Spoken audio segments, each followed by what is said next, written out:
Starting the ceremony in a minute or two, so please feel free to join us and take a seat.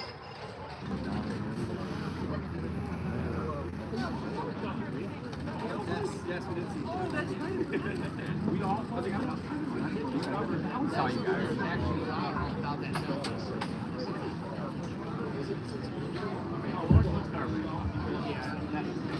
Centerpiece. We tried using this one day. No, that's not. No. This is just work. I run these. Yeah. So that's why, bro. We had one day when we just didn't even have a second. Well, I just told them that we parked. That's fine. It's just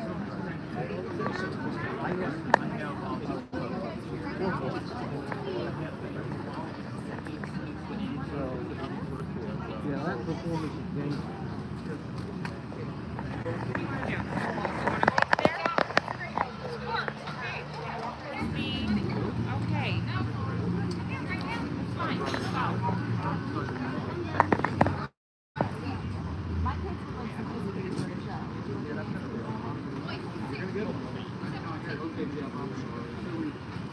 Ask Daddy maybe to take care of that. They would like some ice cream, and I think that'd be great.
I just didn't know if you wanted to be behind the gate like this or if you off to the side.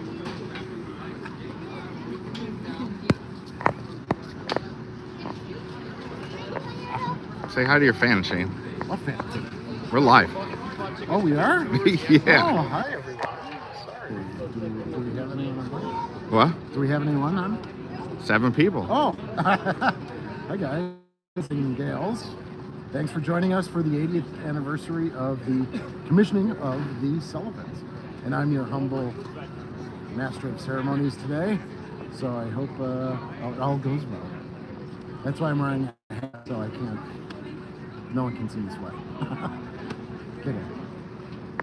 This is 4K. We can see you sweat. Oh, yeah, okay. Listening and all that. Well, no, honestly, thank you for being here. So we're going to do the whole thing? If Sure. It works? Yeah, why not? Oh, perfect. Do you want to? We don't have to. No, that's great. Yeah, people can come in or in as not. And then we have some great videos for you tomorrow night, Sunday night, and also then Monday night. Another 2-parter. All right, really excited about that for you guys. Something for the US. Having you guys do, like giving us ideas of what you'd like to see. We have some... Because we have that 29 and 29 this We month. got 29 and 29 coming up in February, and you know we want to start making a lot of videos during the off season. So any ideas are more than welcome. All right, I think it's showtime. All right, let's Thanks, go. Everyone. Are you gonna be right here? Okay. I don't know. I don't know where I'm gonna be.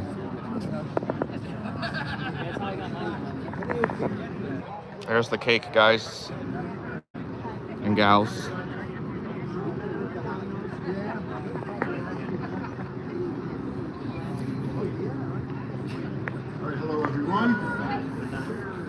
Thanks for being here today. And the weather held out, which is really nice. George is telling me I need to project more. Is that true? Do I need to project more? Okay, thank you very much.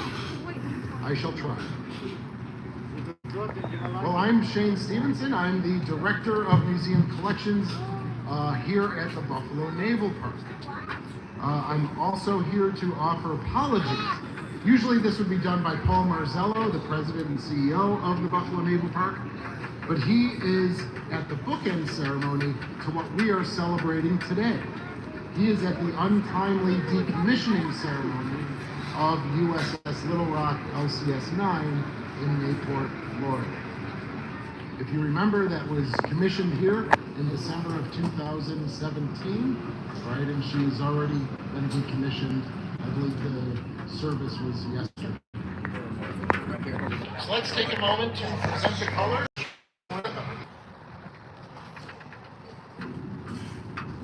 And now we'll introduce George Miller to sing the national anthem. Oh, say, can you see by the dawn's early light what so proudly we held at the twilight last gleaming, whose broad stripes and bright stars through the perilous fight o'er the ramparts we watched were so gallantly streaming, and the rocket's red glare, the bombs bursting in air, gave proof to the night that our flag was still there. Oh, say does that star-spangled banner yet wave? Oh, the land of the free and the home of the brave.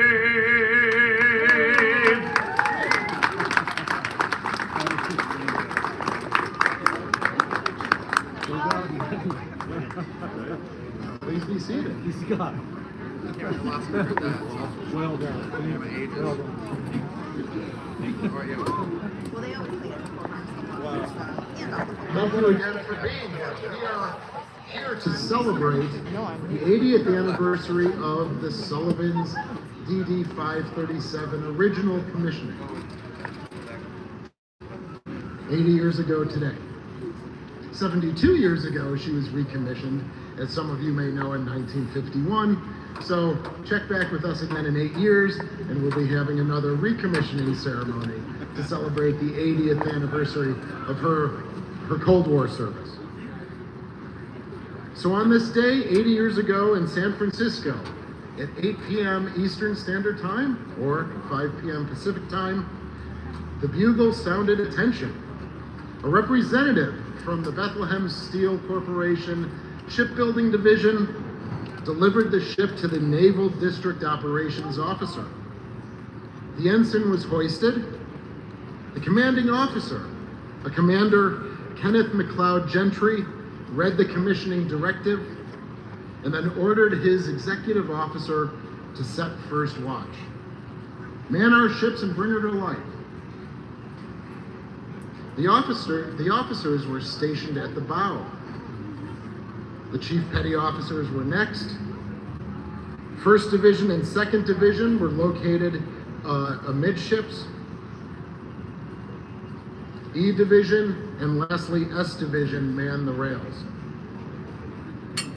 These men standing here 80 years ago represented the commissioning crew and the plank owners of DD 537, including 14 sailors that carried the same name as the proud nameplate on the back of our ship. During World War II, for Fletcher-class destroyers, this ceremony was pretty commonplace. Indeed, America had constructed 8 million displacement tons of vessels across 8 Navy yards and countless private shipyards, big and small. So how could a commissioning be anything but common? For the Fletchers alone, this ceremony happened 175 times over the course of 30 months. 6 Fletchers a month for 30 months shared the same celebration as USS The Sullivans did. Now here we are today, one of 4 remaining Fletchers in the world.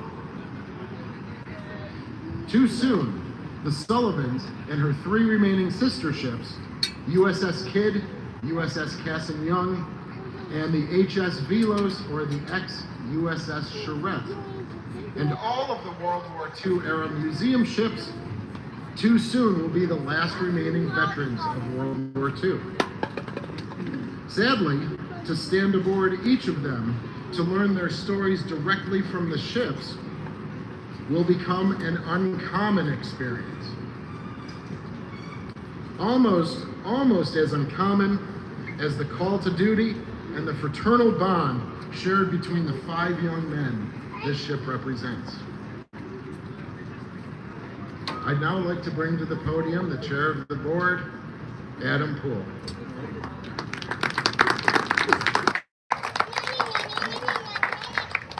Good afternoon, everybody.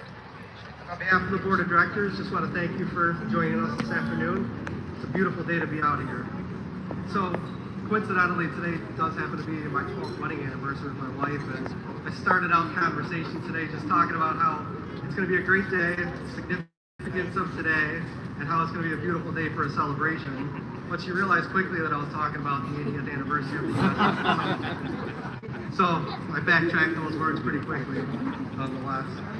But in all seriousness, I'm always humbled by what these ships represent here at the park. It's such an honor that we can carry on the legacy of those that have served aboard these ships, as well as the legacy of the Sullivans family. But even beyond what these ships represent, it's the willingness of this community to continue to honor and support the history of these ships and continue to support those that have served and sacrificed for this country. This ship is also just so much more than an artifact. The beauty of what represents the Sullivans, as well as all of these ships here, they have very different emotions across different generations. This is why we continue this legacy for generations to come. There's so much of the story that needs to be told. Thank you. Shane? Thank you, Adam. I'd now like to bring up Courtney Speckman, the Director of Program and Community Engagement, for a special statement. Courtney?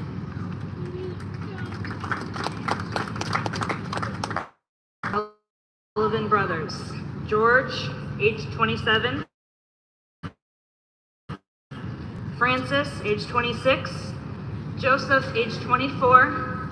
Madison, age 23. And Albert, age 20, who died together aboard USS Juno CL-52 on November 13th, 1942, during the Battle of Guadalcanal. USS The Sullivans DD-537 was the first ship commissioned in the Navy to honor more than one person.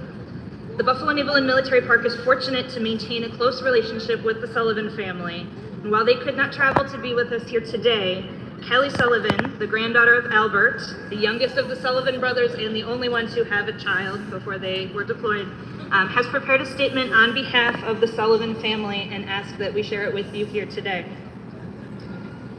Greetings from Waterloo, Iowa, home of the 5 Sullivan brothers. September 30th is a special day for the Buffalo Naval Park and the Sullivan family. It is the 80th anniversary of when my great-grandmother, Alida Sullivan, commissioned the fine ship that stands before you today. I've often wondered how she must have felt on those big days like the commissioning of USS The Sullivans. Even after the death of all 5 of their sons, the Sullivan family continued to persevere and promote the patriotic spirit. My great-grandmother said my boys did not die in vain. 80 years later, the city of Buffalo and the Buffalo Naval Park continue to honor their legacy and all that the Sullivan boys represent. The Sullivan brothers represent all veterans who have sacrificed for our country. The Sullivan family would like to thank the Buffalo Naval Park and staff for all they do to honor the legacy of the boys and the special anniversaries. We wish we could be there today with you for the 80th anniversary of the commissioning of USS The Sullivans DD-537. Please know that we are with you there in spirit. I also know that my grandfather and his brothers are looking down and are very proud of all that you do at the Naval Park to honor the history of our great country. God bless America. All the best. Kelly Sullivan, John Sullivan, and Jim Sullivan.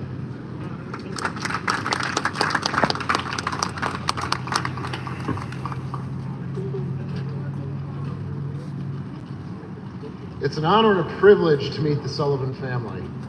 So she usually visits once every year, year and a half. And so we usually publicize that. We'd love to have you come down and meet her as well. And her brother, John, and her children now, too. I'd now like to introduce Lieutenant J.G. Ryan Colgill of the Sullivans Division, United States Navy Sea Cadet Corps.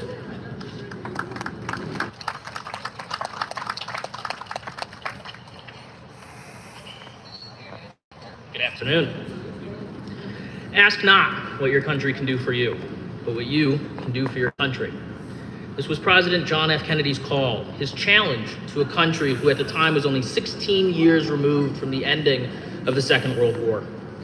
It's resonated with me for these past 6 years because our Sea Cadets, much like these Sullivans brothers, were and are doing for our country.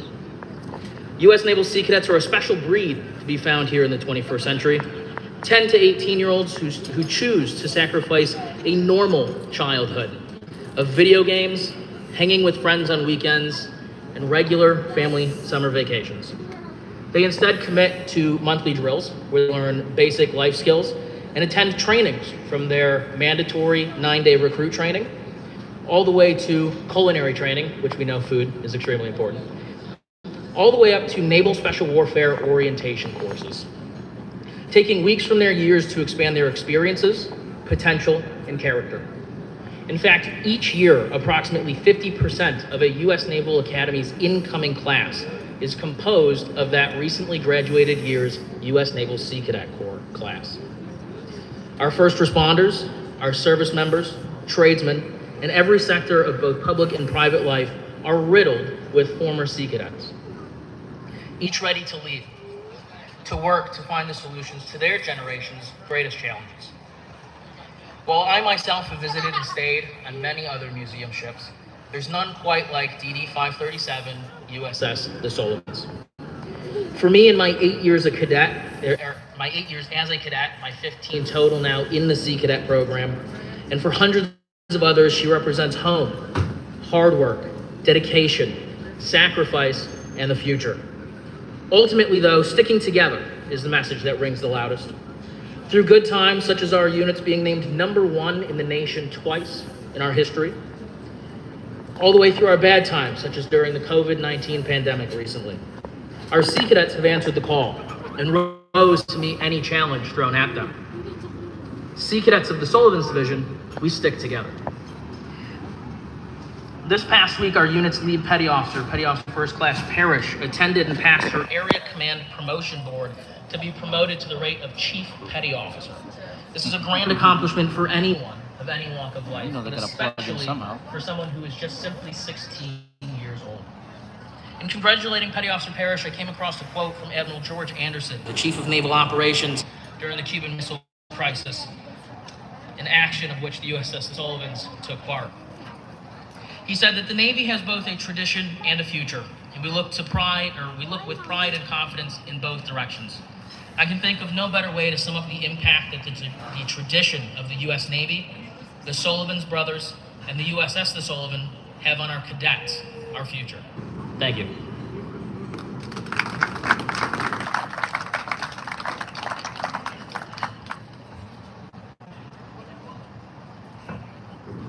I'd like to take a minute to let's give notice and attention to the docents and the Sea Cadets that are manning the rails here. So a round of applause for them as well.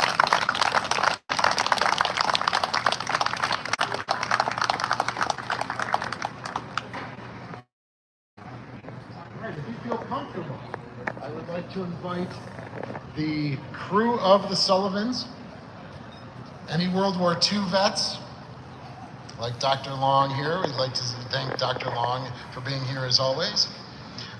Any crew of the CLG 5, we'd like to come up and use the saber and begin cutting the cake that we can all share. So please stand up, be acknowledged, and then come on up, George.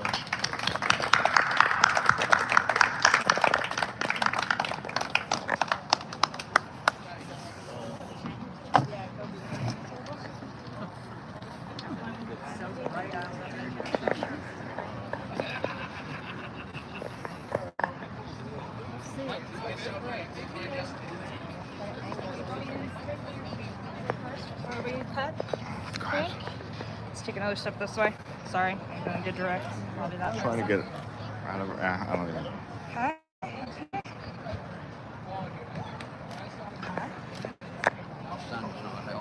Thank you.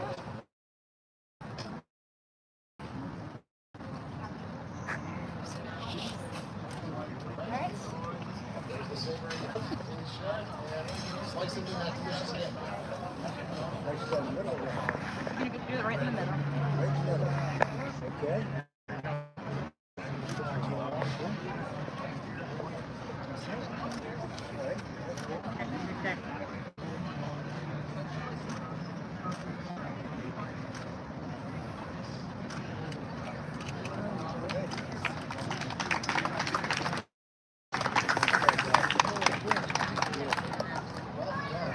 Well done, Jonathan. I'd like to bring George Miller back to the podium for the singing of God Bless America. I would like to have Dr. Long come alongside me. If you guys want to sing over there in the restaurant national anthem, our God Bless America, come and join us in unison. God bless America, land and guide her through the night with the light from to the prairies, to the ocean, where fall. Bless America, sweet home. God bless America.